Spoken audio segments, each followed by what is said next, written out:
Show slowed enough. We're live. Hot mic. Whoa. We got to make sure we get Facebook groups in here. I hope no one heard Lance there. Sorry. All right. Go away for a couple of instructions. There we go. Welcome into another episode of the Death Valley Deep Divers. I am your host, Erick, and joining me tonight, after what feels like a few weeks away of not doing shows together, is Lance Sanderson. Lance, my man, how are you doing? I don't remember if we had a chance to talk about how Christmas was or how the holidays were and New Year's and all that, but just in general, how are you? How are your family? How's everything going there where you're at in the world? Doing good. Got to sub in the other night with Thomas Hall on the Mile High Insider show. That was a really good show. We talked kind of a lot about what we're talking about tonight, but doing good. Last week, obviously, was gone. I had the funeral with my grandma. That was really nice. Got to see my parents for the weekend. But other than that, just being busy and bored. Honestly, to tell you the truth, I went back and watched a bunch of the first half of this Chargers game from last week to kind of get an idea of what really was going on. And I don't know, like without having a game to break down for this week, I really kind of am like spinning my wheels, just trying to find something to do and something to get excited for. Yeah, it has been a lot of draft stuff. I finally got through and I have my list down to about 1,200 players, down from about, I think it was like 2,500 to start. So gotten it narrowed down and still working on narrowing it down. I finished up quarterbacks completely, actually, just a little bit before we went live, about half an hour ago. So that's nice. Still have the rest of the positions and really starting to grind out the tape as well. I will say, I know there's a lot of hype for Jonah Coleman. Is that the name of the Washington running back? Yes.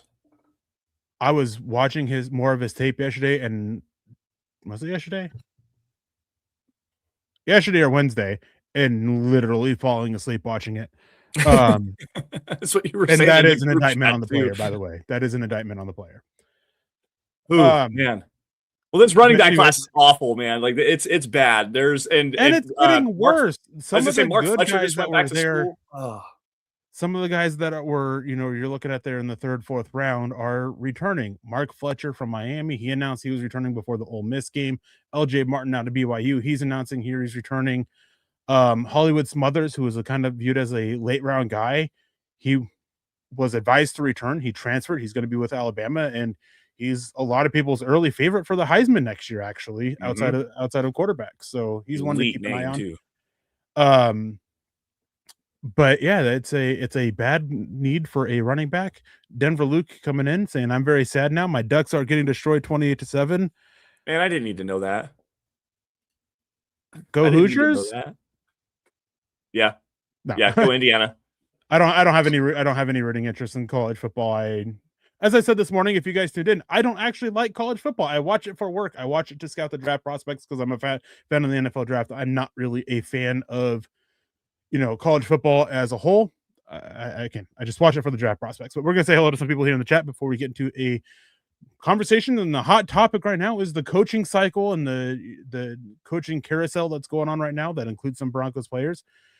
We have Keith coming in saying good evening Broncos country and saying good evening Erick and Lance. Go Broncos. Chase Wellner saying DVDD with the fist bump to you as well. Todd Ossendorf saying what's up Bronco Maniacs. Hope you're doing well, Todd.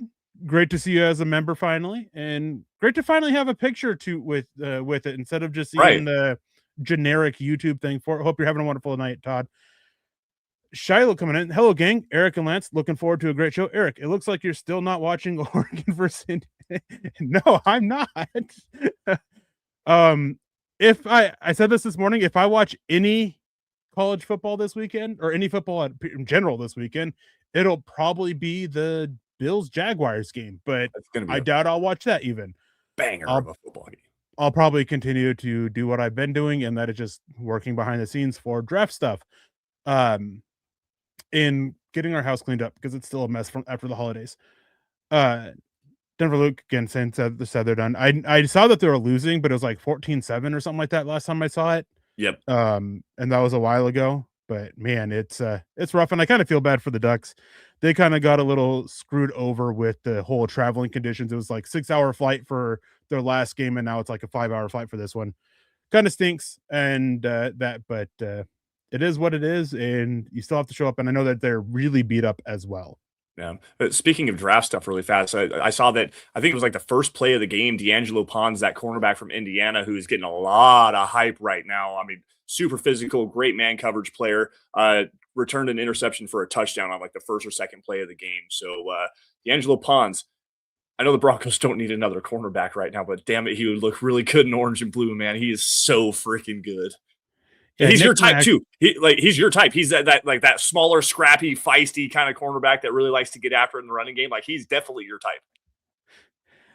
Nik and I were actually talking about this a little bit this morning about how really outside of quarterback, you can't rule anybody out in the first round for the Broncos. Because when you look at it at cornerback and edge, those were the two we specifically talked about this morning. There's still viable reasons for it. You have the struggles of Riley Moss. You have the contract situation of Riley Moss and Jaquan McMillan. You have the 2 years left of cost control for Chris Havens-Strain. You have the struggles that Jahdae Barron had this year at edge. You have the contract of Jonathan Cooper that you're eligible to get out of after this offseason or after 2026. You have Jonah Ellis struggling to stay healthy and missing multiple games as a result of that.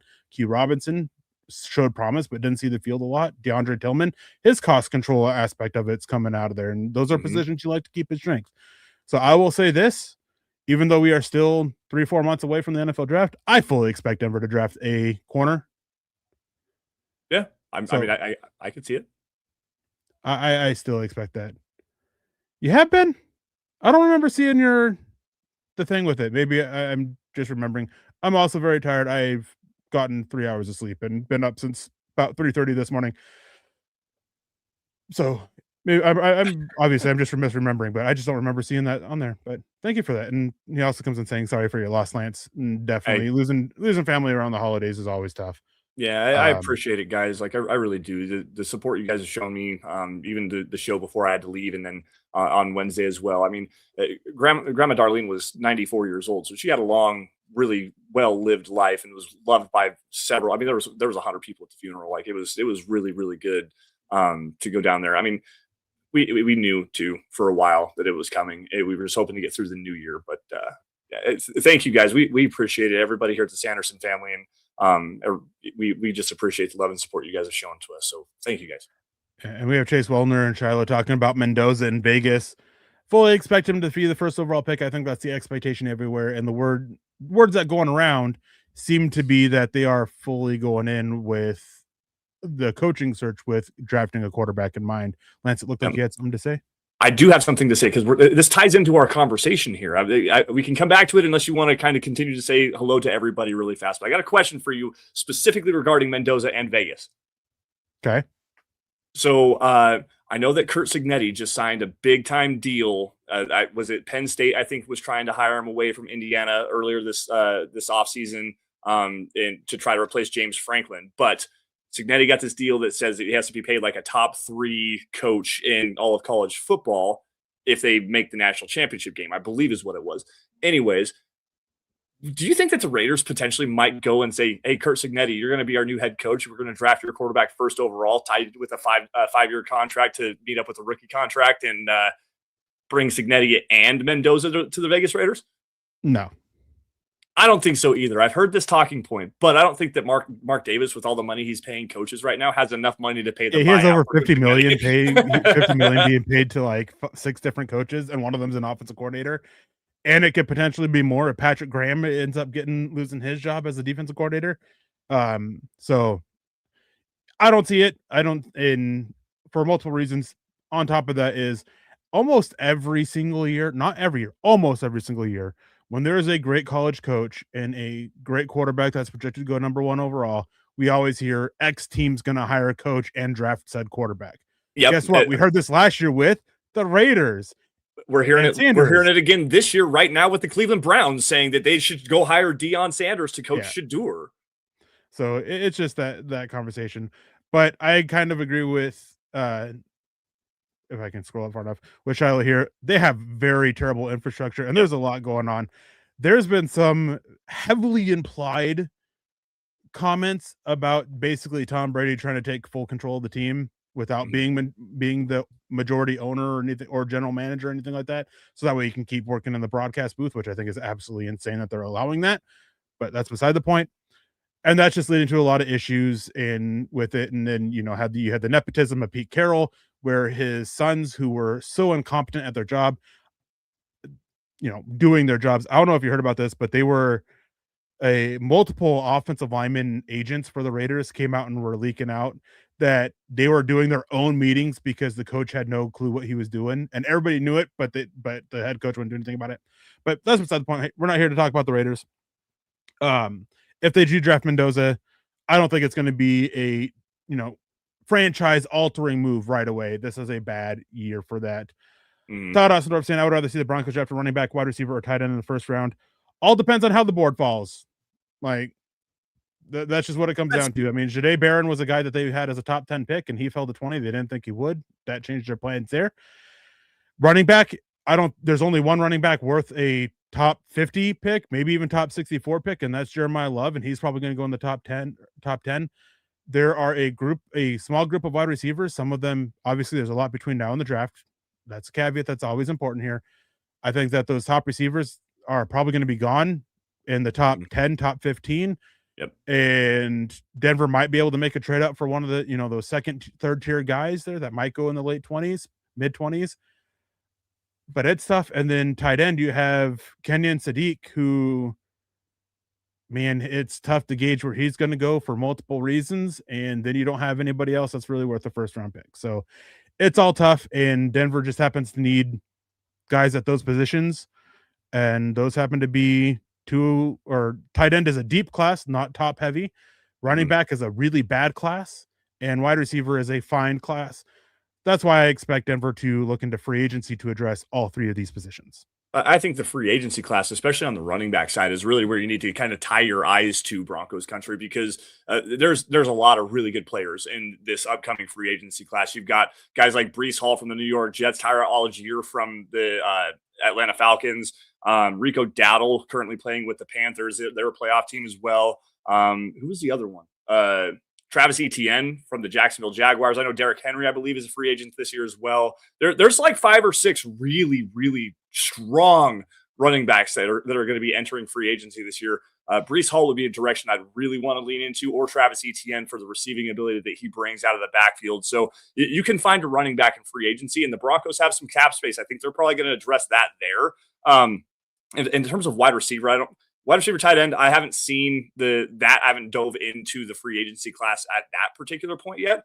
But in terms of the draft, I mean, Elijah Surratt, that kid from Indiana, I really like him a lot as kind of a bigger body, smooth mover athlete at the position there. KC Concepcion from Texas A&M is an explosive player, straight line kind of speed guy. A lot of like the similar things to what Marvin Mims or Troy Franklin bring for you, but he's a far better route runner and player than those guys are. And then is it Denzel Boston? I believe the kid from Washington at the tail end of the first round. That's another player I have my eyes on.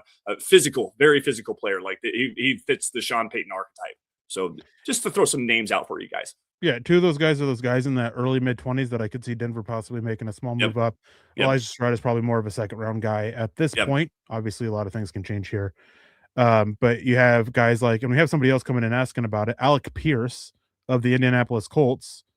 Sorry, he's a free agent this year. He being a free agent, but I think expectation is he's going to get tagged or extended by the Colts and not hit the open market, which always makes looking ahead at free agent markets always difficult, because the tight end market is fully dependent on Dallas Goedert and David Njoku's contracts voiding. So it's always tough at this point. Shiloh saying drafting a left guard at pick 32 isn't unreasonable. I think it's fine, especially with a class like this. It's a really bad class, guys. It's in general. PS2 had Riley Moss on his podcast, and they talked about how underrated Alec Pierce is. I'm interested for sure. If he is, I definitely would be. I wouldn't mind that at all. He is he's very underrated. I remember back after that loss to the Colts, we had somebody in the chat who was sitting there talking about how Riley Moss got burned by a scrub, and Alec Pierce is far from a scrub. Is he like an elite? No, but I think he's a very solid number 2 option for out there. And then Phil McLaughlin coming in saying, good evening, Eric and Lance. Sorry for your loss, Lance. Always tough, but even tougher on the holiday. Do we bring Dobbins back? I think Denver should. Mm-hmm. And I think that they should do so while also bringing in another free agent and even drafting another one. And I've said this before, and somebody brought up the question: would Dobbins accept a number three role? And at this point in his career, he should, with the injuries he sustained. Mm-hmm. But it's always tough to gauge what is going on inside a player's head. Well, the injury concerns are obviously there. He's blown ACL, PCL, LCL. I believe it was the same injury that Javonte Williams had in Denver a couple of years ago. He's also popped an Achilles, and now he has this Liz Frank injury. And you hate to tag a guy as like an injury-prone player, especially when he is as good as he is. J.K. Dobbins was damn good. I mean, he ran for 772 yards in 10 games this year, guys. Like that's good production, especially in a timeshare out of the backfield. He's only averaging, I think, like 14 and a half carries a game. Like you get 77 yards on 14 carries, you're producing at a pretty decent level. So if I remember correctly, I still believe he's in the top 20 in terms of rushing yards on the season. He hasn't played in 7 games. Like, that's a good player. And again, going back to this running back class, I mean, Travis Etienne's another guy like that. Like, you've got Tyler Algier. J.K. Dobbins is up on those guys' level. He's a player that teams are going to want. The age, the injury concerns it's so difficult to want to say like that's a priority. And also, Eric, you and your ties. I just want to ask you a question. How well regarded is J.K. Dobbins in the locker room? Like that's another thing you got to consider here too. Yeah, he is really loved in this locker room.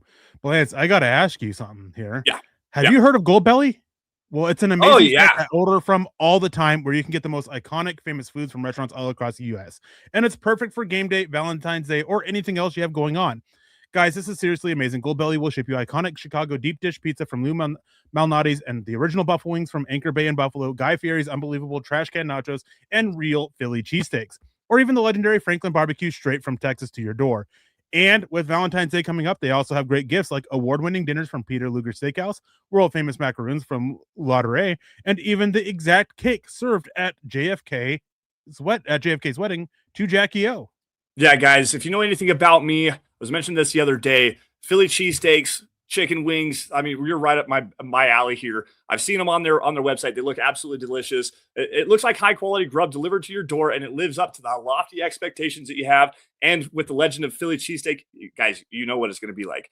It was like having a culinary piece of Philadelphia shipped directly to your door, hassle-free. Sometimes you don't know what you're going to get quality-wise from online food ordering sites, but Goldbelly absolutely delivers, guys. Apparently, they taste amazing. I cannot wait to try it. So whether you guys are looking to turn game day into an unforgettable experience with friends, or you want to impress the loved one on Valentine's Day, go to goldbelly.com and get 20% off your first order with promo code MILEHIGH. Again, guys, that's goldbelly.com, goldbelly.com, code MILEHIGH for 20% off of your first order.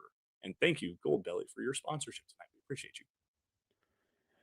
Yeah, and we appreciate you, Goldbelly, and thank you so much for the sponsorship. But now I think, Lance, we kind of got to get into it. We kind of got to get into the, speaking of food, meat and potatoes, yeah, right, of the show. And that's the coaching cycle. Denver has, success breeds. I had the term here, and I just totally lost it. But the success of the Broncos is obviously going to get them plucked from. Vance Joseph, as expected, he's been interviewed for all but two, or are going to interview for all but two so far of the head coaching vacancies, with the Browns not having put in a request yet, which the requesting is just a formality. And the Miami Dolphins, who are still it sounded like that they were kind of easing their way into it. And now that they have a new general manager, things are going to amp up for them with that, after they hired John Eric Sullivan from the Green Bay Packers to be their new general manager. So Vance Joseph, he's a hot name. I fully expect him to get hired somewhere. I really felt that the New York Giants were the one there, and now it seems like Harbaugh is that favorite. And if that doesn't happen, obviously I think Vance Joseph back in there. I don't think that the Raiders are really in it for Vance Joseph for multiple reasons. So I think Miami could turn back that way, although I think that the Packers defensive coordinator, he's going to be a hot name for them with the connection that he has. And the Ravens, they can look his way. I'm very interested to see where it goes, because now that the Giants are all but off the table, there's not one place that makes, a whole lot of sense for Vance Joseph with the way those teams are looking. Well, it really depends on, like, so Baltimore makes sense to me with the defensive pieces that they have, and the aggressiveness that they can get with that front seven.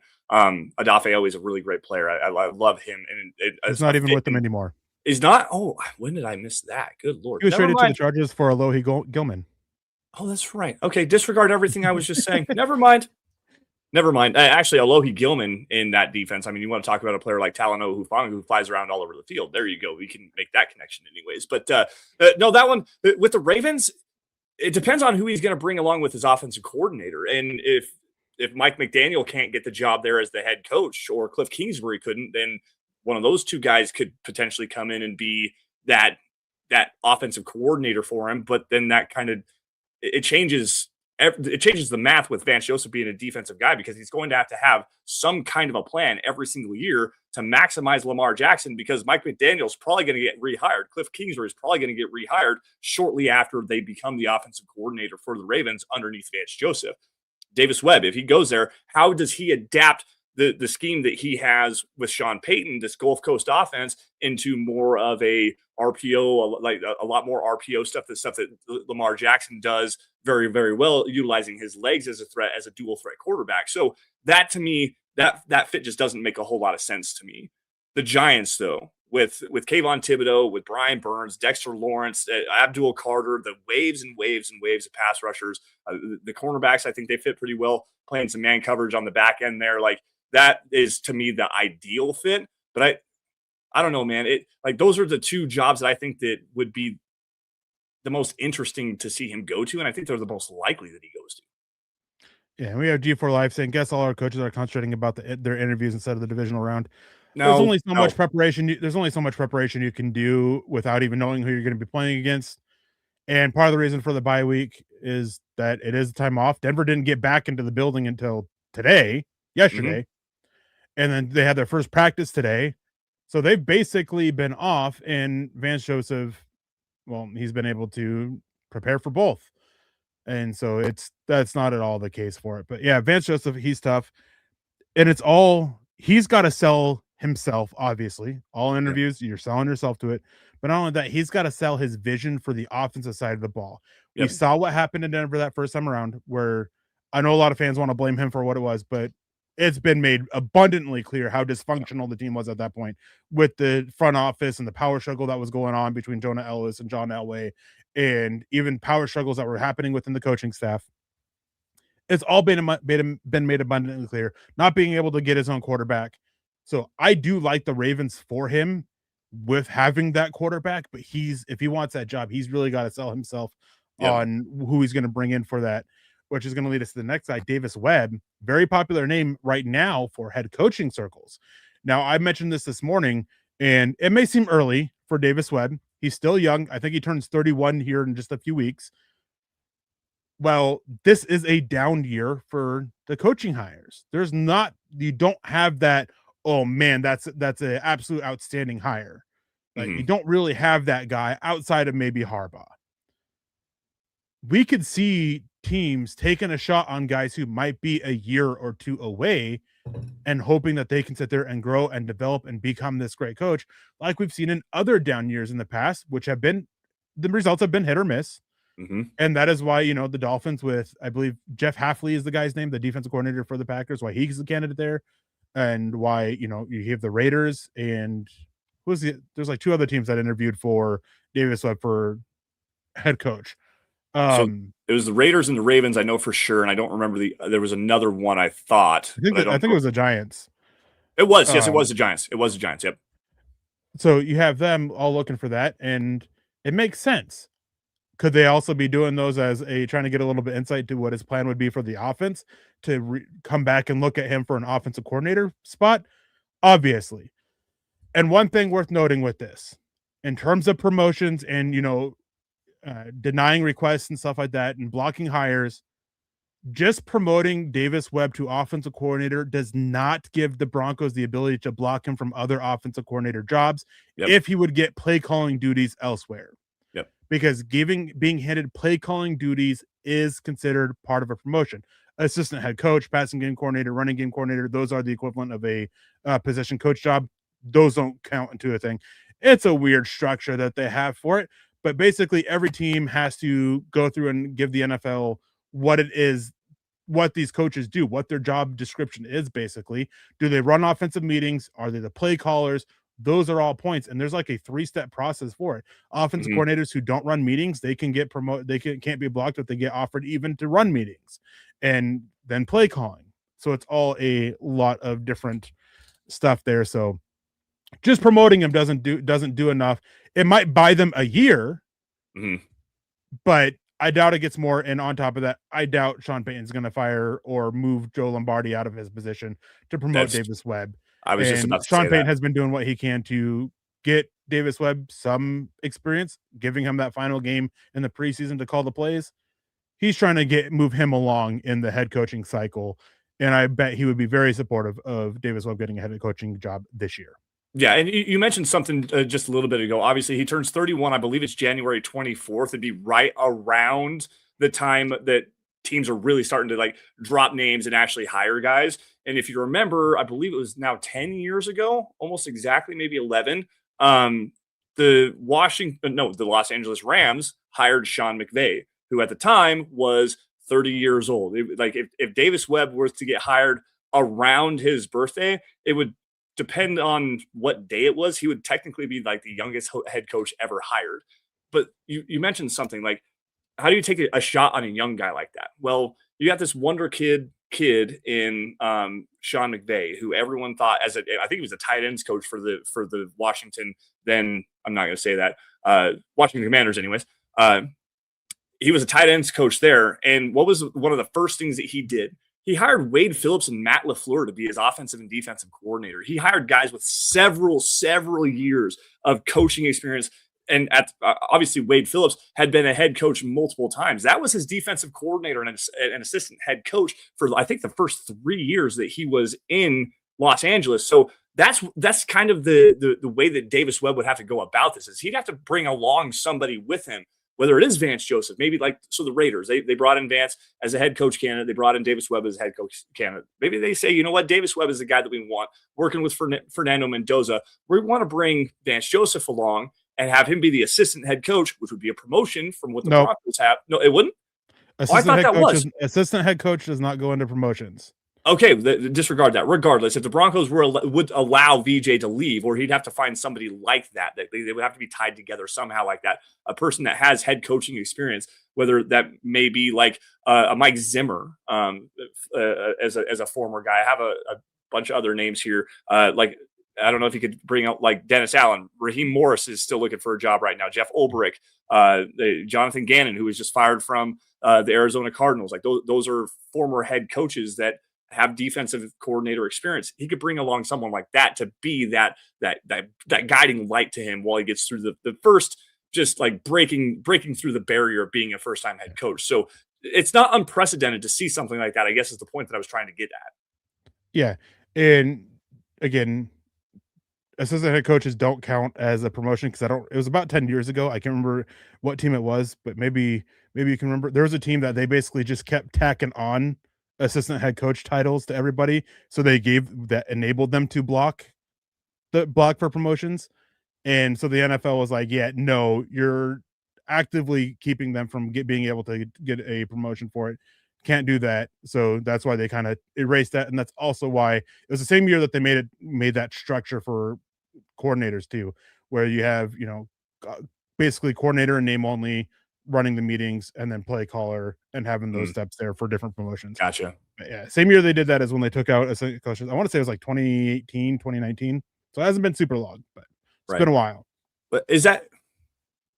I guess I'm. Never mind. Don't worry about it. I don't want to go down the rabbit hole any further on that. I mean, it was just the idea of that, like Davis Webb. I've said that, and I don't think that he's really a serious candidate right now. I think that there's still that next step up that he does need to have, whether it's an offensive coordinator or full-time play call or something like that, where in the next cycle, it would be something. I think that these interviews, notice where he's interviewed. He's interviewed in New York, Baltimore, and in Las Vegas. Vance Joseph interviewed in all three of those places. I think they're saying it's a head coaching interview. They're saying, let's get more dirt on your relationship with Vance Joseph, and also what can you bring us as an offensive coordinator, because that seems to be the direction that this is going. Yeah, I definitely think that what teams are viewing is a Vance Joseph Davis Webb pairing as your defensive minded head coach and your offensive play caller and offensive coordinator. And I wouldn't be surprised if the plucking didn't stop there. Jamar Cain, the Broncos defensive line coach, I could see following Vance Joseph as a defensive coordinator as well, who is one of the guys that is viewed internally as a potential replacement for Vance Joseph if he gets hired away. Another one is Jim Leonhard, who, depending on time, Denver may be unable to retain him and make him, because if the Dallas Cowboys, who have an interview set up with him for a defensive coordinator position, decide to pull the trigger on it, it can end up being too late, and Denver may end up having to look elsewhere. But Jim Leonhard, he's a great coach. He's a teacher. He had a heap ton of praise laid at his feet by Brian Schottenheimer there in Dallas. I wouldn't want to go work for Brian Schottenheimer because, things that prescribed or transpired during the Turkey Day games and afterwards kind of showed how big of a scumbag he is. But hey, not to digress from there. But it's a promotion for Jim Leonhard, and happy for him. And there is another team that I guess is supposedly going to be putting in a request. I don't think it's actually been officially been put in, but another team that is looking his way for a open defensive coordinator job. Well, and it may not be at the NFL level, but Jim Leonhard ran a really good defense at the University of Wisconsin for a long time. He graduated from there and then played at the NFL for, was it like 12 or 13 years as a safety? Like he's got a lot of experience around the game, and then being as highly coveted of a candidate that he was coming out of the University of Wisconsin. Was that Fangio? No, who was it that hired? Was it Hackett that hired Jim Leonhard, or was it Sean Payton that hired him a couple years ago? It was Sean. Okay, so a couple of years ago, he gets hired by Sean Payton as a secondary coach or as another defensive quality assistant, and has just continued to keep rising the ranks. He's very, very highly sought after, and everybody that I've follow on Twitter, Dalton Miller, a handful of different other people that are like connected to the Cowboys are like, if they can get Jim Leonhard, this would be a steal for Brian Schottenheimer. Like, this guy is a tremendous defensive mind, and like I said, just very, very well respected. And losing him and Jamar Cain would be brutal for the Broncos defensive side of the football. I mean, Leonhard with the work that he does with the secondary, Jamar Cain and the work that he does with the defensive line and the edge defenders, and like scheming up everything, working with Vance Joseph, losing both of those guys and VJ, man, you're talking a completely restructure of your defensive side of the football, which is the thing that's been carrying you for the last 2 seasons. Yeah, and Chase Wallner said, I don't love the amount of potential turnover. Sean said himself, though, it's a concern when you don't have any of your coaches being interviewed. Yep. 100%. And Denver, they had to deal with a bunch of poaching last year. Some of them didn't work out, with one of them already being fired by the Detroit Lions. So it's just, that's what success brings. Players or other teams look at poaching your coaches and your players when they become available. So it's just is what it is. It's a life of life in the NFL, and it's a life of success. But on that note, I think there's another coach who hasn't been requested for any interviews yet. Not surprised yet. But when teams start hiring head coaches, and then they start moving down to filling out the coaching staff, and they get to offensive coordinator, I would be surprised if Zach Strief doesn't get some interviews at that point. Maybe not hired away this year, but I would be surprised if he doesn't at least get interviews. Yeah, the work that he's done with Garrett Bowles, the work that he's done with Mike McGlinchey and Quinn Miners, Luke Wattenberg, my Lord, the improvement that he has shown over the last couple of seasons has been just tremendous. Look at Frank Crum. It was what, 9 snaps, I think it was, that he played against the Chargers this last week when Garrett Bowles went down. He looked like a serviceable player out there. He's not a guy you want to throw out there as a starter and a reliable guy, but you need a rotational guy that can play on both sides of the football. He also, when Ben Powers was down and they were starting Alex Palczewski at left guard, Frank Crum came in as that attached offensive lineman, the extra offensive lineman. Number 73 is reported as eligible, and everybody goes crazy in the crowd. He's improved significantly too. I mean, what what Zach Strief has done, and is he the run game coordinator too, or is he just the offensive line coach? He's the offensive line coach and run game coordinator. Yeah, that's what I thought. The schemes that they're coming up with right now, even go back to that Chargers game throughout the season. There's some designer exotic runs that are getting designed, and with Zach Strief being that guy, that would be a big time blow. Eric, is it the Dallas Cowboys offensive line coach, the one that was at Arizona that you've been talking about a handful of different times? Is that the same guy? Yeah. And just a correction here. I know where you're going at. Zach Strief is actually the run game coordinator, offensive run game coordinator, and assistant head coach. He doesn't have the offensive line coach as title, even though that's still what he does. Yeah. But he just doesn't have that title anymore. But yes, Clayton Adams, he is the offensive coordinator now for the Dallas Cowboys, where in 2024 he was the offensive line coach for the Arizona Cardinals, where they had one of the best offensive lines in the NFL. Yep. They weren't, top 5 in every category, but they were top 10 in most of them. And the Dallas Cowboys, and they had a really good running game. And then the Dallas Cowboys didn't have a great running game. Offensive line was really struggling. Granted, some of that was injuries. Clayton Adams gets hired as the offensive coordinator there in Dallas, and it flips. Arizona Cardinals offensive line was one of the worst this year. The running game was one of the worst. Dallas Cowboys had probably one of the best running games, top 3, and one of the best offensive lines in the NFL this year as well, even dealing with those injuries. So Clayton Adams, he's kind of shown that mold that offensive line coaches should get a shot, even though the one Packers offensive line coach, whose name escapes me at the moment, Getsy, Luke Getsy, yes. Luke Getsy, yep, absolutely bombed as an offensive coordinator. But that's just the whole thing of like, not everyone is going to be a hit and all that, and so you just got to look for it where you can.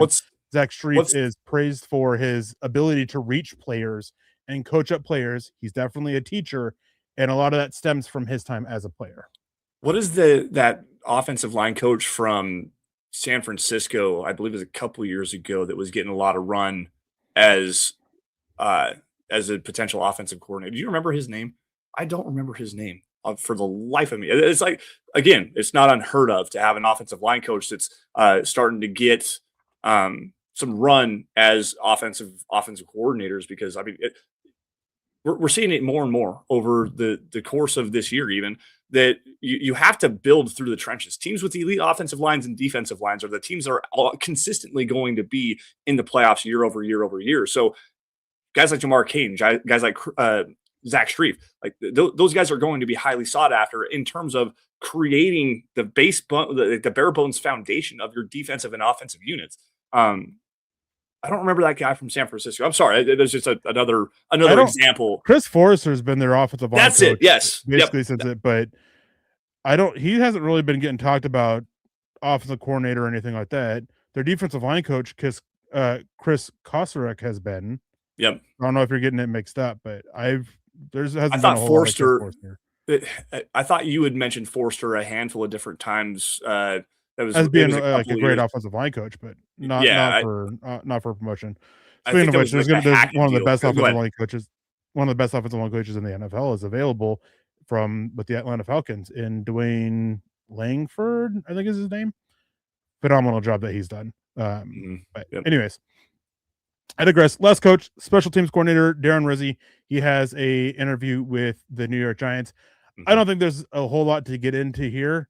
I don't think he's going to be hired away. I don't think he's getting looked at really for an offensive coordinator job. I think it's just them casting a pretty wide net, because the Giants have requested interviews with like 10 coaches or something like that. I think he was just part of a wide net that they're casting and trying to look into the Denver tree even more with a guy who's been around Sean Payton as long as Darren Rizzi has throughout, their whole career there in New Orleans. Yeah, well, I believe that Darren Rizzi is actually from the area too, and has ties to the Giants somehow. I believe he's a Jersey kid. Yeah, I think so. So there was just people looking into the possible connections here. That was what came up. He's a Jersey kid, and I think he has some ties to the Giants somehow. I don't remember all of that, but I'm with you on that, Eric. I think that's more of a, hey, we want another opinion on Vance Joseph here. I do think Vance Joseph is very much in play to be the next New York Giants head coach. I really, really do. if they don't land Harbaugh, I think that Vance Joseph would be their next preferred candidate. Just based on all of the research they've done, not only on him, but with Davis Webb and then bringing in Darren Rizzi. It seems to me like that is really the direction that they want to go in. Yeah, I think that Harbaugh, I think, is definitely their number one. Yep. I don't know if you caught it. Nick actually told me about this, and then not long after doing the show this morning with Nick, I saw the video of it, of lip reading of Jackson Dart at the Ole Miss game last night. Yep. Where he supposedly was asked about who the head coach is, and he said Harbaugh or Stefanski, but I don't know. So, something to keep an eye on there. I think Stefanski would be an interesting hire for them as well. Yeah. But anyways, that's beside the point. Now, if Denver does lose, we're going to focus on Vance Joseph here because replacing position coaches is a little bit more difficult, especially with internal guys when you have quality control coaches and stuff like that. It's a little bit more difficult, but defensive coordinator. If Vance Joseph, well, I say if, but more likely when Vance Joseph gets hired away, Denver will get a pair of compensatory picks, a third this year and a third next year. Mm-hmm. And so that helps them out there. But who, besides Jamar Cain and Jim Leonhard, who we've talked about, who would be some outside options outside of Denver that you could see as potential options for defensive coordinator here in Denver? I think the most obvious one would be Dennis Allen, just from the connection with New Orleans. But is there anybody else that stands out to you? Well, Dennis Allen is one. We talked earlier before we went live here. Patrick Graham with the Raiders. It depends on what they do with their coaching staff because he has not been released yet. He has not been fired, but I know that I can't remember if it was the Giants that wanted to interview him or if it was the Commanders. I believe it was the Commanders that wanted to interview Patrick Graham, the defensive coordinator for the Raiders. That would be one that interests me. Jesse Minter would be awesome, but he's going to be a head coach somewhere. You guys might remember, though, Christian Parker. He was a secondary coach here for the Broncos for a long time. He's a Vic Fangio disciple. He actually has worked with Sean Payton, too. That one would really interest me. Because you have all these players that have played under Christian Parker and that coaching style. They played on that particular defense. He's currently, I believe, what did it say here? He is the Eagles passing game coordinator. This would be a promotion for him to be a defensive coordinator. That would be one that would really, really interest me because he's widely respected in this Broncos locker room. I just don't know that he wants to come back to Denver for that opportunity. Yeah, I mean, he's definitely one that I would be keeping an eye on. And he survived some coaching changes. He was here in Denver from 2021 through 2023. Yep. And so he survived. He has that experience for it. Denver decided to let him go. Marcus Dixon, he is another former Broncos coach who has experience with it. He's had the similar situation as Christian Parker, where he survived some coaching changes here in Denver. Only the one from 2022 to 2023. And now he's been with the Minnesota Vikings and their defensive line that has been solid. Tremendous. It's been pretty good. So it's definitely interesting. I would think that, Dennis Allen would probably be the first call that Sean Payton makes for it. But would Chicago let him go? Huh? Would Chicago let him go? Because he's a defensive coordinator in Chicago right now. Is he? Oh, he is. Never mind then. I just thought he was an assistant for Chicago, not defensive coordinator. That's my bad. So I don't think that Dennis Allen would really be an option for them because I don't see the Chicago Bears letting him go for a defense coordinator for a lateral move. That's my bad. I just totally forgot what position he held. I've done it 3 times tonight. You're fine. But yeah, so no Dennis Allen on that. Maybe you can get like a Jeff Ulbrich. Yep. Who is the defensive coordinator for the Falcons, who's likely to move on. Maybe it's Raheem Morris. Yep. So there's plenty of options out there. I think Jim Leonhard or Jamar Cain are the ones that Sean Payton would want the most, though. How would you go about blocking that? By just straight up promoting him right away? Like, just let VJ go and say, all right, we're promoting Jamar Cain right now. You're going to fire Vance Joseph during the playoffs? No. Oh, no. I'm saying like because no team can hire Jamar Cain or Jim Leonhard anyways. They have to wait until after the playoffs are over as it is. So if VJ goes, it's like, okay, we're hiring Jamar Cain or we're hiring Jim Leonhard. So there's ways to protect that if a team comes in and basically they can make those offers. And, that's why we get is like, oh, once so-and-so team is eliminated, their team X is going to hire this coach. That's why we get that. Yep. is because they have to wait, but they still make the offer and they still agree. It's just all but signed. So if that happens, if they get that offer for Vance Joseph, Denver can make it very clear that no, we're not. This guy's not going to be available because we're making it. Not only that is when we talk about blocking, the people themselves, they don't need the team to block. They can turn it down. So if they go to Jim Leonhard or Jamar Kane and make it very clear, hey, you are the defense coordinator when Vance Joseph gets officially hired away. We just got to wait for that to be the case. Are they going to turn down that to go elsewhere? Well, exactly. I mean, move your family all the way across the country. You are already here working and knowing every player that you've been working with for the last, in Jamar Kane's case, 4 years now? Jim Leonhard, last 3 years. Like, you already have familiarity within the system, the scheme. Everybody knows you. It's a way easier fit to just stay where you are than it is to move all the way across the country, go learn and teach a whole bunch of players an entirely new system. It makes sense to stay in that particular case. But Jamar Kane and Vance Joseph, the way I understand it, are very, very tight. And that would make a lot of sense if Vance Joseph said, hey, by the way, you're going to be my defensive coordinator and we're bringing Davis with us. Yeah. Yeah. So that's just how it is. It's, it would just be informed for it. Mm-hmm. And this is what happened last year with Davis Webb. Davis Webb, I don't know if it got widely reported on. I know one person in New Orleans made a comment on it, but Davis Webb was actually offered the offensive coordinator job for New Orleans last year and turned them down because he wasn't ready to take it. He didn't want to leave Denver yet. So that is always a possibility with all these coaches of turning down jobs, whether they're going to get a promotion in Denver or not. Davis Webb took it down because Denver Denver found a way to give him a promotion. But it's interesting. Definitely a lot to keep an eye on. Denver is, they're trying to balance it. All these coaches are. They have interviews, but they're still focusing on getting the job done. They got some time. They got some health, and good news on that aspect of it. Basically, everybody was back at practice today. Yep. One exception, John Frankenmeyers, but he wasn't there because of his wife was giving birth. So congratulations to him. Congratulations on the. I don't know if she's given birth yet, but congratulations on the incoming baby. Anyways, Michael Ronco was saying David Webb wasn't ready to be a head coach. It wasn't for the head coach job. It was for offensive coordinator. Yep. New Orleans interviewed him for a head coach, but they made an offer for offensive coordinator after they hired Kellen Moore that he turned down. Much like I was talking about earlier, where like the Raiders, the Ravens, and the Giants, they've all interviewed him, and it says as a head coach candidate, but it's really for offensive coordinator. At least that's my take. I'm not saying that that's actually factual. This is just my opinion on that. But that to me makes more sense than to bring in him to be a true head coaching candidate.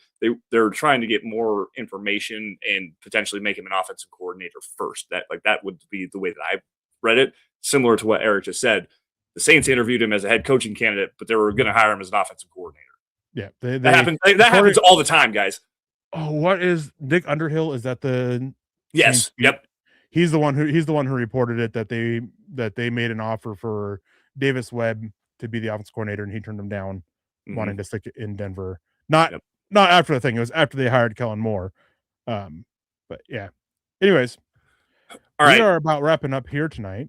All right, I'm going to ask you want to talk about. There is one quick thing here. Obviously, we've got. We'll see what happens after this weekend too, because I mean, Green Bay could potentially move on from Matt LaFleur. The Buffalo Bills, if they lose, they can move on from Sean McDermott. But as it stands right now, I believe there's 8 open head coaching vacancies right now. Not Broncos related, but it is a little bit here because we do have Vance Joseph in the cycle. Who do you think lands where? Like honestly, VJ I think is going to be either Giants, Ravens, or Arizona. So I'm going to throw that out there. But who do you think lands where based on just early intel and what we've heard from kind of reporting and the interview cycle so far? I think Harbaugh lands in New York. Mm-hmm. I think Todd Monken lands in Tampa Bay as their offense coordinator. Really? I hadn't heard that one yet. That's fun. I have no idea on the Browns. The Browns are just so badly managed. Mm-hmm. No idea. They should have fired Andrew Berry as well. Yep. Or shouldn't have fired Kevin Stefanski. One of the two. Well, I saw it's time for Kevin Stefanski to go. I saw they brought in Clint Kubiak for an interview, so that makes a lot of sense there. Yeah. Let's see. I don't think Arizona will go back to Vance Joseph Ooh, that's a good pick. after being part of the Cliff Kingsbury staff. Mhm. I really don't know. This is one year where I can't get a whole lot of a big read on it. Let's go. Let's go to another one here because we got Todd jumping in at the bell here saying in the playoffs, who do you want to face the most or least want to face? Well, good news is the team I want to face the least, Denver can't face in the divisional round. So there's that. Of the teams that they can face. So the Texans, Pittsburgh, Bills, and Chargers. I would least want to face the Chargers. And so I want to see that game. I really do. So teams that in divisional games where they have a third game in the playoffs, the team that loses the second game has like a 900 winning percentage in the playoffs. Yep, it is ridiculous. That's interesting. As well as the fact that took a second for me to process that. Holy cow! It is ridiculously high. On top of the fact that Jesse Minter just has Bo Nix and Sean Payton's number. Yep. Only two games that Denver allowed over 40% pressure rate, both Chargers games. I do not want to face the Chargers again. I just think that if they it didn't seem, going back and watching that game from last week, it didn't seem like VJ was nearly aggressive up front. This kind of like, I don't want to say like calling off the dogs or anything, but it wasn't nearly as exotic as he usually gets. And exotic is probably not the right word. Aggressive is probably the right word there. So with their offensive line in shambles the way that it has been over the last couple of weeks, and with Justin Herbert being completely beaten, battered, and bruised, I understand he got a week off, but I want to see that matchup, and I want to see what it looks like for real and not the JV team. So that one would be fun. I think they're going to get smoked by the Patriots. So quite honestly, the more I've been thinking about it, I talked about it on Wednesday. I think they're about to get destroyed by the Patriots in New England. Did I lose you? Yeah, they very well might. I will say that Sean Payton didn't blitz or get a whole lot of pressure on the Chargers in the last game, but same was true in their week 3 game. Those were actually 2 of their 5 lowest blitz rates and I believe pressure rates on the season. But no, I mean, even with Justin Herbert banged up and they're also getting healthy, I think they're going to be getting a couple guys back that are also beat up. Omarion Hampton is expected to be good to go in this one. Yep. I just don't want to face them again. And if not them, I really don't want to face the Houston Texans again either. Me neither. The Bills, I think, are a little bit scary just because of the Josh Allen factor and him being able to go Super Saiyan, his power level reaching over 9,000, whatever way you want to put it. It's scary. The team I want to face the most, the Pittsburgh Steelers. Yeah. Easily. Pittsburgh Steelers. They're the worst team in the AFC side of the playoff bracket for sure. They might be the worst team in the playoffs, period. Even worse than the Carolina Panthers. I was about to say, at least the Carolina Panthers are 8-9. They beat some good teams, and they made Matt Stafford look absolute terrible. Yeah. And that game was in Carolina the first time they played too. Now beating the Rams again is going to be a tough task. I don't think they do. I just think that the Steelers are the worst team in the playoffs. Well, they give Seattle a run for their money too a couple weeks ago in Carolina. Was that right? I don't know.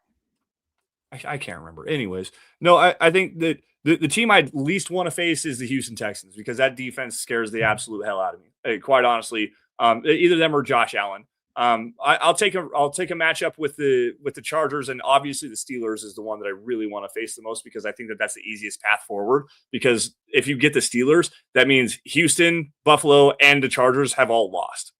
So you're going to get the 3 team or the 4 seed, which is the Steelers, and likely you're going to get the Jacksonville Jaguars because I think Jacksonville is a really tough matchup for the New England Patriots. So you're probably going to be Broncos Jaguars in the AFC Championship game, and I want that outcome the absolute most.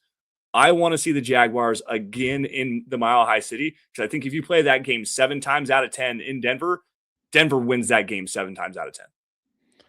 Yeah. Part of me is also a little bit of nostalgic here. I would love to see the Steelers and then the Patriots in the divisional round or in the championship game. 2015, baby. Just for, the history there and everything like that. But the Chargers, man, I just don't want to have to face them again. After the way Denver lost the first time, after that, although I will say this, Tony Jefferson gave Denver and the Patriots bulletin board material for motivation. I also want to see Buffalo beat the Jaguars, because I am so sick and tired of them being so upset about the small market thing. That wasn't even a complaint or a criticism of them. It was a compliment. That's just gone overboard, and it's become annoying at this point. But yeah, if I had to have a chance between all those, obviously, I think the Bills have a chance to beat the Jaguars. I think that the Chargers Patriots game, I think, is going to be a better game than a lot of people expect. Just because of Jesse Minter. Yeah. He is an X factor as a coach. He might be the biggest X factor as a coach in the AFC playoffs. He's going to be a head coach. The work he does. Watch him be the head coach in Miami. Just because. And he's going to be a hell of a head coach too. Like, that guy is crazy good, man. You mean Baltimore? There's that too, yeah. Because he has connections there, all that. Although, with them wanting to move on from Harbaugh, would they want to go back to the Harbaugh tree? That's why I said that's the question I have there. Yeah. All right, I'm done. All right. Anybody? Anything else in chat? Anything? I haven't seen anything. You guys gonna keep us here for 3 more minutes? We can stay and keep talking. We can find something else to talk about.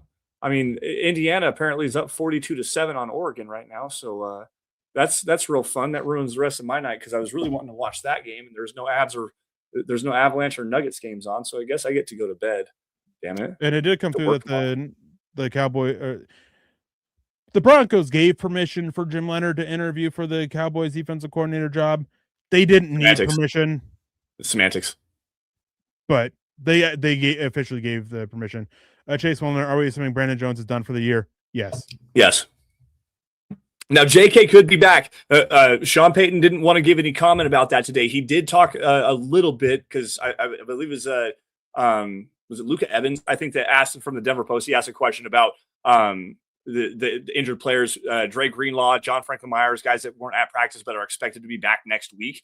And then Luca asked him about J.K. Dobbins. Like, no comment for now, but he's progressing. And it does sound like if he's not back next week, it'd probably be the AFC Championship game. You could get J.K. Dobbins back in his offense. I would say it's under 50% that he's back for the championship game. And if they make the Super Bowl, I would say he's back for the Super Bowl. Damn it. I really want him back for the championship game. That would be so good.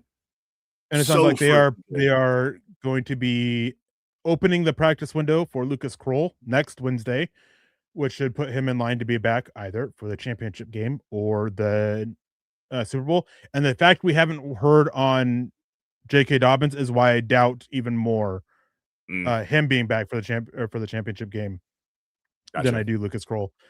But that actually raises a question for me. Yeah. J.K. Dobbins, say he does come back at some point. Doesn't matter when. Okay. What do you do at running back? So J.K. Dobbins is back? What do you do if J.K. Dobbins comes back this season in the playoffs? Oh. What do you do at running back? I don't know if you give him 15 carries, but you got to get him incorporated in the game plan somehow. Who do you make inactive? Tyler Bidet. Okay. I think that's the only answer.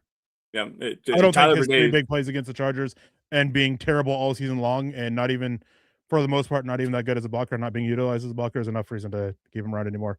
Julian McLaughlin has done a lot as a runner over the last couple of weeks. He's been the most consistent runner. And RJ Harvey is, with the 12 touchdowns, it's tough to be that. But you can't have, it's hard to have 4 running backs active. Denver could do it. Some teams do it. but it's just not the Sean Payton way. So somebody's got to be inactive. I think Tyler Bidet is the easy one to I put there I more than think anybody else. I think you almost flipped the roles of Dobbins and Harvey from when Dobbins was healthy earlier in the season, where Harvey was getting 7, 8, 9, 10 touches a game, and Dobbins was carrying the ball like 15, 17, 18 times a game, like as the bell cow, the lead back in the rotation. Flip that role. Harvey is remaining at 12, 14, 15, 16, 17 carries. Get J.K. Dobbins 10 to 12 touches, something like that. Use McLaughlin that same role, that slasher back. McLaughlin needs to see the field a lot more, man. Like, he's been really good. Even he had a couple pass pro reps against the Chargers that were nice. Are you going to ask him to do that all the time? No, but I think you need to give him the ball more than 5 times a game. Like, get him out there and utilize that ability. He's been the best like you said, he's been the best running back for the last 6 weeks on this roster, without question. I don't think he doesn't score. Tyler Bidet's just been bad. Yeah, absolutely. Like, it's just but yeah, that's gonna do it for us. This was a fun conversation. Next week we will be getting to talk about breaking down a playoff game, which I said this before on different shows. I don't think you were on one of them, but I am glad that you and Nick and Carl and everything were here for I know you're here for the playoff run last year, but for a great season and not really backing their way into the playoffs, kind of like they did last year. Getting the number 1 seed and getting to the divisional round after being limited. Glad that you guys are able to be part of MHH with a success. After none of you guys, it was only Chad and I around for the Super Bowl team. So hopefully they can go on the Super Bowl run so you guys can be part of MHH for that. But that's going to do it for us tonight. But before we get out of here, we do have some final words here to get through, of course. One, if I can find it, make sure you guys become a member over at youtube.com/@milehighhuddle, where you guys can get access to all exclusive content, like Kellerman's Corner and Broncos Book Club and some stuff. I have an idea of something that I want to do. I just got to get around to talking to Chad for it, and it would definitely be involving chat a little bit more. Basically a Broncos trivia kind of thing. So make sure you guys are part of that, and got to talk to Chad about, prizes and stuff like that, but got to talk to him about the whole thing. Make sure if you guys are able to do super chats and stars, we appreciate them. We love them. We love you guys for doing that and helping support us and keep the lights on and do that. But if you guys are unable to do so, help out financially. We understand times are tough. There's a lot that's going on in the world. You guys can just take a matter of 15 seconds to subscribe, like, and share. Those help us with the algorithms that are ever changing, ever being frustrating, ever giving us headaches, especially on Facebook and YouTube and Google. You guys can also go to Spotify or Apple Podcasts. Another thing that just takes a matter of time, leave a 5-star review for a chance to win some gear, not swag. I hate saying swag every single month. And speaking of gear, you guys can go to mhhmerch.com if you guys have the money to do so and get some gear, not swag. Again, I hate saying swag. One of these times I want to edit the banner to say that, but I won't. I'll probably get in trouble for it, but I want to. You guys can also follow us on Instagram at milehighhuddle with an underscore between mile and high and huddle. You guys can also follow us on Twitter, X, whatever it is you want to call it, at milehighhuddle, at DVDD_pod, at the MHH pod, and Lance and myself at Lance S_MHH, and at Erick Trickel. That is with a CK and then an EL there at the end. And also follow us on Facebook, facebook.com/milehighhuddlepod, facebook.com/milehighhuddle, where you guys can get access to the wonderful Facebook community that we've built up over the last 11, 12 years. It's been a long run. I'm super excited that Denver's getting back to it. Thank you guys for tuning in for us. But Lance, before we get out of here, any last words? Well, first and foremost, it's been a great run. I've been here since 2018, and to see this season in particular, where I think I've matured a lot in takes, like understanding that it doesn't need to necessarily be pretty to watch a win. The way this team wins, they're gritty, they're resilient, they're tough, they're battle tested. It doesn't need to be 34-13 every week. You can win games 19-13 and feel really good about your team, and that's how I've kind of embraced this season. But no, just thank you guys, everybody, for, again, the love and support you guys have shown me and my family over the last couple of weeks with everything going on here, for giving me an hour of your time to come and just enjoy a break from reality, talk some football. I appreciate it. We both appreciate it. We love you guys and appreciate you more than you guys know. So with that, I'll just say thank you all. You stay safe and take care. Have a great rest of your weekend. And as always, go Broncos. Yeah, Michael coming in saying, "Don't say it, Eric." That's a joke. It's just become a joke at this point, and that's why I do it. And Erick was pro level speed on that closeout. I can talk fast. I can talk clean. I can't do both at the same time. But anyways, thank you guys for coming in and being part of us on this Friday night. Thank you guys for taking your time in, week out, and day out. I will be back on Monday morning, bright and early, freezing my butt off in my office as I am tonight, even with the sweatshirt on and a heated blanket around my legs. But thank you guys so much for tuning in. Make sure you guys reach out to your loved ones and your friends. Make sure they're doing okay. Check up on them and tell your loved ones and your friends that you love them and that you care about them and that you need them. And also, of course, stay safe and don't drink and drive. And with that, go Broncos and have a wonderful Friday night.